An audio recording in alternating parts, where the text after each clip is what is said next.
Hello YouTube, B3 here, back another kicking graphic novel review. We got a good trade for you guys today, one I've been wanting for a long time. Picked it up from my local comic shop, Green Lantern Corps, Volume 1, Fearsome. This is a New 52 run of Green Lantern Corps. Currently, at the time of recording this, I have the first 3 volumes. This is, of course, Volume 1, as I said.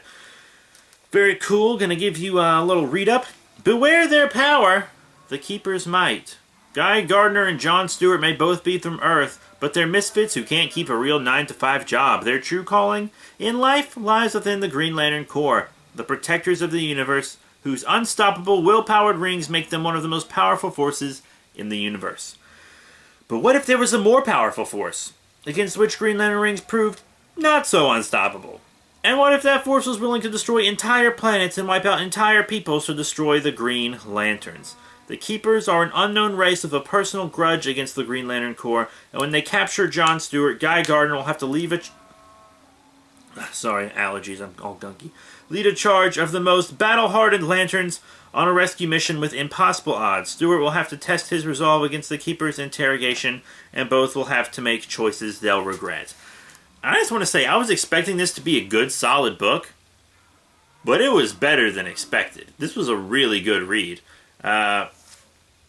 The Green Lantern Corps recharges for a bold new DC universe, guided by writer Peter J. Tomasi, who I'm a big fan of, by the way, and artist Fernando Pessan, who did a great job, and Scott Hanna also, Geraldo Borges, Claude St. Aubin, and all kinds of stuff. And it's issues 1 through 7 from the New 52, as I said.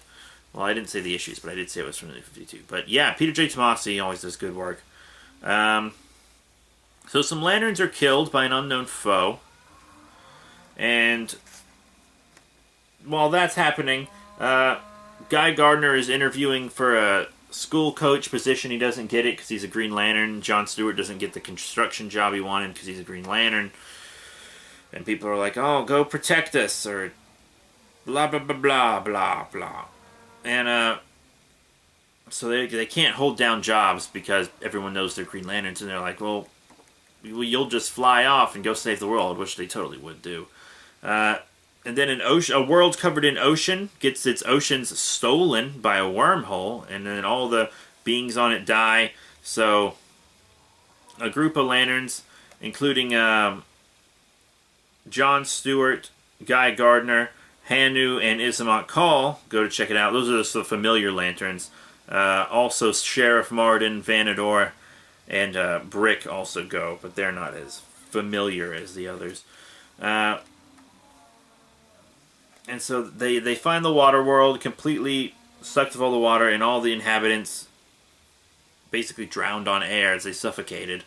And then it seems like they're trying to steal the inhabitants of another world because they exhale good atmosphere.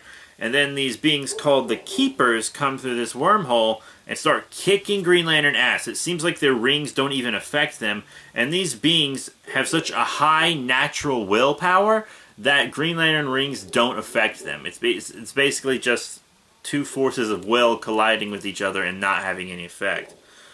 But they have these willpower swords that can slice through Green Lanterns, and they're actually pretty cool looking. There's a whole bunch of them. Really nice. So there's this big battle, and then there's a Green Lantern called Porter who can teleport, and he teleports most of them out of there. But John Stewart and a few others get left behind because he's only usually able to teleport 4 or 5 people, and he tries to teleport like 30, and he dies, sadly. And then John Stewart and the others are taken prisoner by the Keepers, and Martian Manhunter comes to interrogate one of the Keepers that Guy Gardner captured.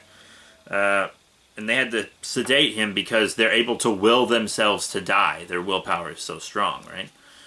They're pretty cool. So Martian Manhunter goes into his mind and figures out all kinds of stuff. The only real reason Martian Manhunter is in this book is to kind of pimp out the Stormwatch book, which I didn't really care to read, honestly.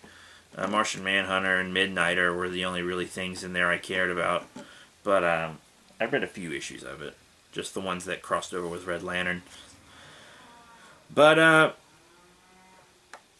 yeah, so they have to interrogate this keeper, figure out how to get to his world to save John Stewart and the other lanterns. And it turns out this world used to be where the personal lanterns for the Green Lanterns were kept when they weren't in use. And those lanterns vitalized this dead planet.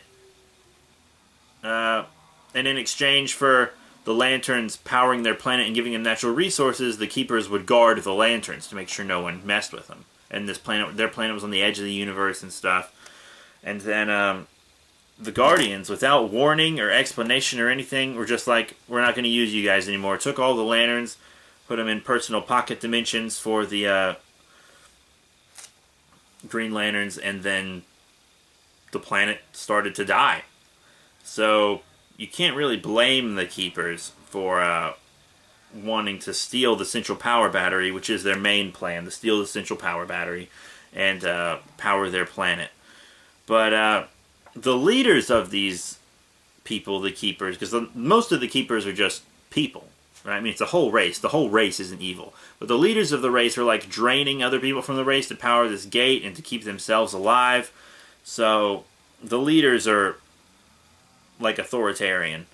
So the Green Lanterns take him down by using guns, because their willpower doesn't resist bullets. And also a fear bomb made out of 2 Sinestro Corps members. So they basically executed 2 Sinestro Corps members to stop this incursion that was about to happen. And that was a difficult choice Guy Gardner had to make. It didn't seem that difficult for him, but he made it. And then there was a real difficult choice John Stewart made, because a bunch of lanterns, the ones that had been captured, including him, were hanging upside down being tortured, and then one of them broke, and he was going to give the Keepers the frequency, right, to get into Oa. And John Stewart, instead of letting that happen, breaks the lantern's neck and kills him. Right? He just...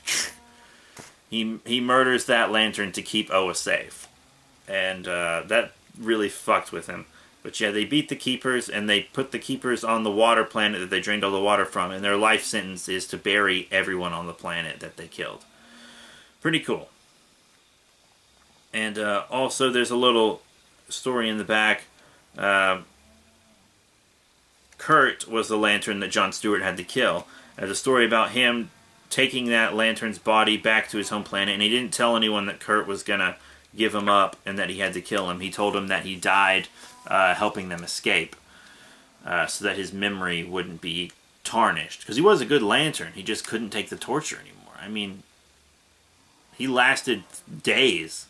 He lasted 4 days at least of torture, no food, no water, hanging upside down, being electrocuted constantly. So he lasted longer than I would have lasted. Because he was a Green Lantern after all. Their will is strong, but everyone breaks eventually, as the Keeper said. But I mean, this is a good book. It really does a lot to humanize him, and it's definitely not a superhero book. I know the New 52 was darker and all, and that does come through on here, but it's also not so dark it's like, geez. This definitely paints the Green Lantern Corps as more of a military or something.